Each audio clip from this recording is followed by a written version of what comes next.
All right, man, let's get straight into it. We're going to go over Caitlin Clark's pregame right here. We have the Aces today, and this is a big game. You know, and I keep telling you guys, every time we play somebody like the Aces, the Lynx, the Storm, whoever's supposed to be in that top tier, right? This is when we're going to play up to our caliber. This is when we're going to play up to what we're capable of. You know, I expect Caitlin Clark to bounce back. I expect the Indiana Fever to play a very good game today. I know we got Coach Stephanie White coaching. Still no DeWanna Bonner, which we're going to have to talk about that soon as well because at this point, that's pretty much one of our starters technically. We signed you as a starter, and now you're nowhere to be found. Not only when you were with us, you were on the bench half the damn time. Now you're just nowhere to be found. So we're going to have to talk about that. I'm not going to lie to you. So let's get to it. We're going to go over Caitlin Clark's pregame before the game. I think we got about 25 minutes. Let's get it. Area when you come off a ball screen, mid-range jump shots, floaters. I think I could probably get to my floater a little bit more. I haven't seen a ton of drop coverage, so it's been kind of hard to get to that. But other than that, I think there's still a lot of areas to improve. I think over the course of the last few games, the teams we've played, a lot of them have begun to really take away the roller and take away AB. So I think seeing our skips on the weak side is where we can kind of grow collectively. And then I think just all of us kind of understanding sequence of game a little bit better. And obviously that starts with me as our point guard. And, when we have a few bad possessions, we got to slow down and really work for a good one. So I think continuing to grow in that area is going to be important for us. What about the change of coaching? How is that impacting the game? I think Steph's been tremendous. She's somebody that knows what the Fever organization is all about. She understands winning and how to win. She's won there before. I think she's a great players coach. She's going to hold us to a standard that she expects every single day, but at the same time, she's going to continue to build us up and be there for us. So I think Steph's been really good, and not only Steph, I think our entire staff. And I like that right there from Caitlin, from CC, right? You always have your team's back. You always have your coach's back. Because a lot of us have been asking, where's Coach Stephanie White? She's stepping away. A lot of people have been really bashing Coach Stephanie White. I haven't got to that point yet, but I am concerned. But it's good to see that she's back. She's in Vegas now. She's with the team. She will be coaching tonight and looking to get this team a win, right? I like Coach Stephanie White. Like Caitlin said, she's a players coach during training camp. I definitely love what I saw with her. She was very active, very involved with the team, and she holds the team accountable. I see her on the sideline. If they're not playing defense, if they're not rebounding, she's clapping, she's yelling, right? I see her every time there's a foul and it's not called. Watch her reaction. Just watch Coach Stephanie White instead of watching the team. Watch Coach Stephanie White's reactions, right? Very involved, very involved. And I'm gonna be honest. I really think she has good intentions for this team and organization. And it's early in the season. We've played 11 games. We're 5-5 or 6-6, so maybe 12 games, something like that. I'm not panicking. I think we had a bad game last game. Although we were leading most of the game, we went into the half with the lead. It's just we let that second half just kind of slip. We couldn't find a basket. We couldn't get stops. It just, the momentum wasn't there, right? So I do like that Coach Stephanie White is being not protected, but you have your point guard pretty much sticking up for you. So let's continue with the interview. Yeah, heard this phrase since last season, Caitlin Clark for you. I'd like to know what the Lexi Hall effect has been for you with her friendship and as a teammate. I think Lex has been tremendous, and obviously she's a player that probably doesn't get a ton of credit, and she's not one to care at all, but I think the way she impacts the game for us, and maybe early in her career was especially on defense, and she was going to be an energy player. She was going to dive on the floor for loose balls. She's going to be aggressive. But I think over the course of these last couple of years, she's really begun to shoot the ball well. I think her offensive skill set has just continued to grow, which has just been really fun to watch. And then just speaking as a friend and as a teammate, one of the most selfless people I've ever been around. She's going to do whatever she can to help this team win, and those are the type of people you really want in your locker room. So really thankful for her, and I think she's had a tremendous year this far. So we rely on her for a lot, and she doesn't always get a lot of credit, but she definitely deserves it.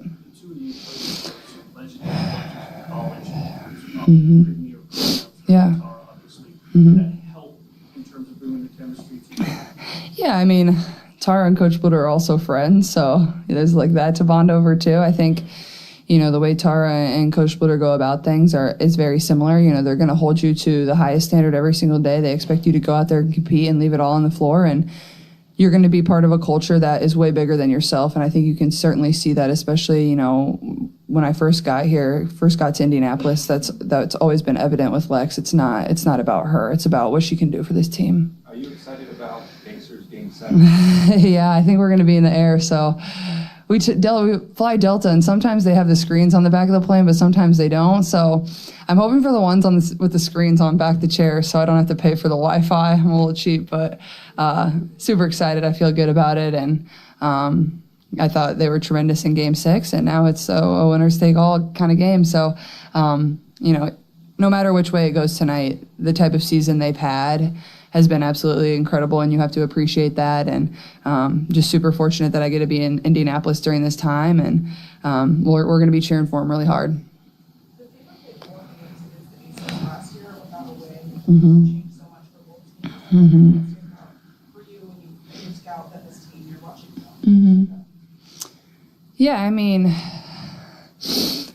obviously we weren't very successful versus them last year. I thought the 2 games we played versus them at home were a little bit better later in the season. We played them a couple times here early. I think, obviously both rosters have changed a decent amount, but, everything runs through Asia as it should. She's a tremendous player, and, that's got to be our main focus. But also, you got Jackie, you got Jewel, you have Chelsea, and just finding a way to be able to cover all of them and, limit their touches, limit them the best we can, make them take harder contested shots. But at the end of the day, they're really good players. They're going to make some tough ones. But I think for us is not so much looking back on last season. I don't think that's going to help us in, any sort of way. I think it's like reflecting on, what have they done? What do we need to, protect against? But also for ourselves coming off of a loss is like, we have things that we need to just do a lot better ourselves that are just principles of how we play the game. We got to be more physical. We got to play with a little bit more energy. We got to play faster. We got to take better care of the ball. So I think all of those things, if we focus on that ourselves and then, also focus on the scout, I think we'll be just fine. This is the one I'm waiting for, the Aces. We need to put belt to ass today. And I'm talking about, she's right, Caitlin's right. We have to come out and be aggressive. We got to be physical. We cannot take our foot off the gas pedal. We have to go, go, go. When the shot's not falling, we have to get downhill. We have to get to the foul line. We have to create contact. We have to take every possession and capitalize somehow, right? Caitlin looks locked in. I'm going to be honest. Caitlin doesn't look like she's having a good time right now. She looks focused. She doesn't look like she wants to talk to anybody. I'm going to be honest. She looks like she's over this interview. She's ready to go get locked in, get her shots up, and ready to go. Right? Yeah, the Aces had their number last year. No problem. I think we could have beat them a couple games. I'm not going to lie. We should have went 2-2 versus them last year. No problem. No problem. First game of the year versus them this year. Oh, yeah. Let's set the tone. Let's set it early. Let's come out with a dub. We can't get punched in the mouth. If we do, we got to punch back. Right? We can't get bullied out there. And I'm telling you guys know, no matter what the record of any team is out there, no matter what their record is to this point, when they come in and they play the Indiana Fever, they play like they're in a Game 7. Every time. So expect Asia Wilson to be off a rocker tonight. Expect Jewel Lloyd. What's her name? I almost said Tiffany Hayes. Jewel Lloyd. Who else is over there? I'm tripping. Jackie Young. Chelsea Gray. Expect them to be off the rocker tonight. Especially Chelsea Gray. She's going to be out there trying to diamond, doing all that extra shit. I don't think she can keep up with Caitlin, so they better not put her on Caitlin Clark tonight. That's going to be a wrap. Caitlin's going to run circles around her, so don't let that happen. Don't let that happen. You guys, your best option is to put Jackie Young on Caitlin Clark because she is a very good defender. Right? So that means, hey, Caitlin, if your shot's not going to be there tonight, we need 15 assists out of you. You still contribute by giving us 30 points with 15 assists on the minimum end. Right? They're going to try to take away that pick and roll. To me, I don't think this team could play the pick and roll with us. No way. I don't think so. I don't think so. I think we have a chance to get in some foul trouble with A'ja Wilson. I don't think they can play the pick and roll, the 1-2 game with Aaliyah Boston and Caitlin Clark coming up high, setting the screen. And that's what we got away from last game. We were doing that all first quarter versus the Valkyries. The second we get away from it, everything falls apart. We have to play fast. We can't allow the Aces to get back in transition, get set. We need the defense scrambling. We need to play fast. We need to be getting up 85 shots a game, 90 shots a game. We need to play fast, right? And we got to play physical defense. We got to rebound. We got to box out. We can't get bullied on the defensive boards or offensive boards. We got to go out there and ball and be physical, straight up. So it's going to be in Vegas. It's going to be a packed house. There will be Aces fans there, and there will be Indiana Fever fans there. There will be Caitlin Clark fans there. I'm telling you now, with all of the things that have been drawn up between A'ja Wilson and Caitlin Clark, I wouldn't even be surprised if Cheryl Swoops was there tonight. I'm going to be honest. I wouldn't be surprised if Cheryl Swoops was there courtside tonight. For sure. Right? Caitlin Clark locked in. She didn't have the best game. She's been getting a lot of criticism. She's been getting a lot of things. She hasn't said one word on social media. See, that's the difference with Caitlin Clark. She understands when she has a bad game. She probably hears it from her father, Mr. Clark. I'm sure Mr. Clark has called her plenty of times, if not had dinner with her, lunch with her, watched film together, something with Caitlin Clark. I'm telling you. She's locked in. Guarantee she comes out and performs tonight. I guarantee it. I'm not saying she's going to go give the Aces 30, but she will be very efficient tonight. She will be. Right? And I expect the Fever to go out, get a win, play fast. You know, I expect to play up to the competition. All them teams, okay, we lost to the Connecticut, whatever. The Mystics, whatever. The Dream are decent this year, okay. We want the Lynx, the Liberty, the Aces, the Seattle Storm, and I guess the Valkyries. Those are the 4 or 5 teams we need to be playing up to standard. Need to be playing like an MVP team, like a championship team. Playing with the Connecticut Sun and the fucking Dream and the Mystics and whoever else, whatever other teams, man. Nah. So I expect big things tonight. I'm not even playing, man. So what time is it? Game time almost? We got about 13 minutes. Let's see what else Caitlin got to say. You play a different game in Asia, but Yeah. are there things you can borrow from her that help you? I would say we're quite different players, so that's tough. I mean, I think she just plays with an energy and a tenacity about her that really affects her team, and that's probably, as a competitor, what I appreciate the most is, you know, when she's on the floor, it's completely different. She affects the games in so many ways, offensively and defensively, and I think that's just what's incredible about the way she plays is the energy. You know, she plays fast. She can dribble, she can shoot, she can attack the glass. Like, there's just so many different ways that she continues to affect the game. So I think it's that and just the competitive spirit she brings for her team.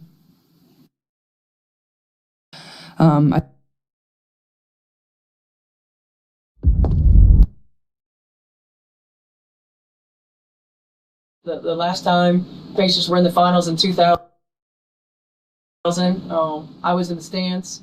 I was a player for the Fever, and you know, now they get an opportunity to again play for a championship in a historic Game 7. It's huge. I'm so incredibly proud of the organization, you know, management for building the franchise the right way. Thankful to the Simon family for their continued support, belief in both franchises. You know, it's just it's a big day. You know, Indiana, as everyone knows, loves basketball. You know, we're born and bred to shoot it through that round hoop, right? And so for everybody that gets to watch, you know, we get to be the appetizer and then the big show later tonight. Steph, during availability, a couple of your players, very cordial, but they want to sort of preface before the interview. They have a statement to be about CBA negotiations. I don't know if you're familiar. That was discussed in a team meeting. And if you are, just your thoughts on the stance and the platform that they're using to sort of get their voice out there before negotiations. Yeah, no, I mean, that wasn't anything that we discussed in a team meeting. I'm sure the players and the Players Union discussed it at all.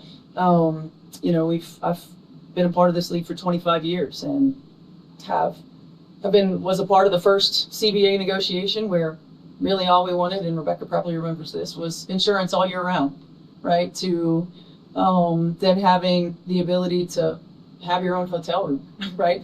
And then, now we're in charter flights, and it's just the growth of the league. And I think when you look back at other professional leagues, it's about this time frame in the trajectory where things begin to change, and things are changing rapidly for our league. And having been a part of a lot of those negotiations as a player and been on the other side as a coach, the players deserve opportunities to grow with this league. And I'm proud of them for continuing to voice their opinions. And I'm also proud of our organizations and our leadership at the league for understanding how we grow it, right? And there's a process to growing it. So just much like being a player and being a coach, being a young person and being an older person, you learn to value the different pieces that go into the puzzle, and making sure that we're setting up the league for long-term success is the most. They ain't setting up the league for shit. The way they keep fouling Caitlin Clark, shit, fuck around, let her get hurt. You kiss this league goodbye, Ski. See ya. Most important thing. Okay. What specific adjustments are you looking for from Caitlin and the guards today? And what's the game plan defensively to make sure that A'ja Wilson doesn't take over? Well, I think it's hard to make sure A'ja doesn't take over. Man, hold on. A'ja ain't taking over shit. A'ja's not taking over a damn thing around here. I'm telling you that right now. A'ja's not taking over nothing. AB's going to hold her ground tonight. Watch. Mark my words. Mark my words. A'ja's going under 24. She ain't taking over the goddamn thing. Fuck you talking right, about? You just got to make things as difficult as possible. You got to try to make her shots as difficult as possible, not give her easy ones. Try to keep her off the foul line. Try to keep her off the glass. So we just got to try to make life difficult for her. But she's a great player, so she's going to find a way to get hers. So we also have to make sure that we minimize the easy shots from everybody else. And we've got to be disruptive on the defensive end of the floor. We've got to be able to take them out of what they want to do and stay disciplined on the defensive end. What was the other question? I wanted to know what specific adjustments are you looking for from Caitlin, in particular, and the guards in the game? Adjustments from what? The last game. Yeah. Okay. Taking care of the ball. I think first and foremost, taking care of the ball. We've got to do a better job of making sure that we get quality shot opportunities. And then we be able to knock down open shots. I think the runs the Golden State were able to make were a direct reflection of live ball turnovers and poor shot selection. And we've also got to be able to recognize moments where we've gone 3 or 4 possessions without getting a score, and we've got to be a little bit more disciplined and slow down and run offense. Steph, if I can ask you about this. She's right. If we're not getting a shot going, let's run our normal action, please. What I've been talking about.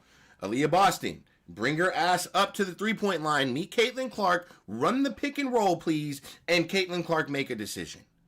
The rest of you, the 2 on the wings, leave Kelsey right there as a shooter. Lexi Hall and fucking Natasha Howard, whoever's on the court, Sophie Cunningham. Please cut. Please, let's get some action going. What happened to the motion offense? Please. Caitlin Clark, if it's not going for the 3 shots in a row, let's work. Let's really work for a basket, okay? Let's get downhill. We all know you're a fucking star. We know you can play basketball. Last game, you weren't in it. That wasn't you. This game, I could already see it off the press conference. She's going triple-double on the ass. What are you talking about? Caitlin, nah, I don't know about the rebound part tonight. She's going double-double for sure. If she gets triple-double, that's just icing on the cake. Straight up. Straight up. Not specifics of this past week, but I think we've all noticed how physical this game has become this season. You've been very, outspoken about it. I went back and looked at your Connecticut team from last year. This was known as one of the most physical ones. Yeah. The top 8 games in terms of fouls, personal fouls called on your Connecticut team, 2 of those 8 were against this Fever team. Yeah. And you brought a physical nature with Alyssa and DeWanda and so on and so forth. What's changed in terms of where you're thinking or how you're seeing it, because you coach a physical style and now this team's being defended very quickly? Nothing. I don't like this question at all. This is a bad question from a reporter. And I like what she said. Nothing's changed. Why are you trying to have her trying to say something against the Fever versus the Connecticut last year? Why are we talking about last year? Why are we talking about last year, reporter? What are we doing? I don't like that question. I don't like it. Let's just hear the answer. I don't like the question. Changed. You as a coach and as a player, you're going to play as physical as you're allowed to play. That's the reality of competition, right? Like you're positioning yourself to win. As a coach of whichever team, I am always going to fight for my players, right? Like I am always going to have my players back. And so nothing has changed from that standpoint. It has continued to be a challenge from an official standpoint. And again, I think you can go all the way back to the Bill Laimbeer days, right? It's like teams are going to be as physical as they're allowed to be. And we want to be more physical on the defensive end of the floor, but physical without fouling, right? Disciplined in from that standpoint as well. So I would say nothing's changed. It's just continuing to point out what's happening. Man, nothing's changed, bro. Here's what's changed. Not a goddamn thing. Not a goddamn thing. If the Fever even try to get physical on defense, which they do need to, don't get me wrong, we have fouls, we all have 6, use them. Our whistle's like this. Oh, foul, foul. The moment AB touches somebody, foul, foul, foul, foul, foul, foul. Kelsey Mitchell coming down the floor, clank, thrown to the ground, no foul. Caitlin Clark, hand check, this check, layup, 3-pointer, she can't land. Foul. No foul. We don't get any calls. We have to be a little bit more aggressive. We have to force the whistle. And that's the only thing I can say. Like, the officiating is so bad that we just have to force the whistle. We have to continue to go downhill and make it a point that they need to blow the whistle. Like Coach Stephanie White says, as long as we can get away with it or whoever can get away with it, they're going to keep doing it. They're going to be as physical as we can until the whistle's blown. So that's what I got, man. This matchup right here versus the Aces, it's going to be a good one. We got the game coming on in 3 minutes. We'll probably do a live mid-game or, let's see here. Let me see the WNBA. Or we'll do a post-game for sure. We also got some, we have to talk about a lot, man. I don't know if we'll be on here or Hoops, but most likely all the lives will be on this channel for sure. All right, here we go right here. That's not what I wanted. Boom. A'ja Wilson. Chelsea Gray. I think we'll be fine, man. A'ja Wilson, she better not have that pink hair. I haven't watched you play all year. You better not have that pink hair, girl. I ain't feeling that. But look, man, that's what I got. I'm going to catch you guys on the next one. I'll be, like I said, I might go live halfway through the game. If not, post-game. So appreciate you guys.